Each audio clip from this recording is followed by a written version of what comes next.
Friends welcome to killer channel. Friends ఎవరైనా మా ఛానల్ని సబ్స్క్రైబ్ చేసుకోకపోతే సబ్స్క్రైబ్ చేసుకోండి. ఎవరైనా మీ డాగ్స్ కానీ మీ పెట్స్ కానీ అమ్మాలనుకుంటే మా ఛానల్ వాట్సాప్ నెంబర్కి మెసేజ్ పెట్టండి. ఫ్రెండ్స్ ఇవాళ మీకోసం లాబ్రడార్ ఫీమేల్ పప్పీ తీసుకురావడం జరిగింది. ఇది హైదరాబాద్ దగ్గర అల్వాల్లో అవైలబిలిటీలో ఉంది. అండ్ దీని ఓనర్ ఏం చెప్పారంటే దీని ఏజ్ ఏమో 3 months అని చెప్పడం జరిగింది. అండ్ ఇది ఫీమేల్ పప్పీ.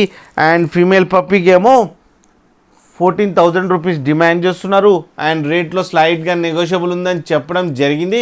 విత్ కేసీఐ కావాలంటే కూడా కేసీఐ కూడా ప్రొవైడ్ చేస్తామని కూడా చెప్పడం జరిగింది ఫ్రెండ్స్. అండ్ ట్రాన్స్పోర్టేషన్ ఫెసిలిటీ అయితే లేదు అని చెప్పడం జరిగింది. మీకే కావాలంటే మీరే వెళ్ళి సెల్ఫ్ పికప్ చేసుకోవాలని కూడా చెప్పడం జరిగింది ఫ్రెండ్స్. మీరు చూడొచ్చు పప్పి ఎంత యాక్టివ్గా, ఎంత హెల్తీగా, ఎంత క్యూట్గా ఉందో కింద వీడియోలో. అండ్ దీని వ్యాక్సినేషన్స్ అన్నీ అప్ టు డేట్ ఉన్నాయని కూడా చెప్పారు ఫ్రెండ్స్. మీకు ఎవరికైనా నచ్చితే టైటిల్లో కాంటాక్ట్ నెంబర్ ఇస్తాను, కాంటాక్ట్ అవ్వండి, మాట్లాడండి, తీసుకోండి ఫ్రెండ్స్. అలాగే ఒక్కసారి డీల్ సెట్ అయిన తర్వాత అన్ని డీటెయిల్స్ బాగా చెక్ చేసిన తర్వాతనే మనీ పంపాలని కోరుకుంటున్నాం ఫ్రెండ్స్. అలాగే మీరు కిల్లర్ ఛానల్ని సబ్స్క్రైబ్ చేయడం మాత్రం మర్చిపోకండి ఫ్రెండ్స్.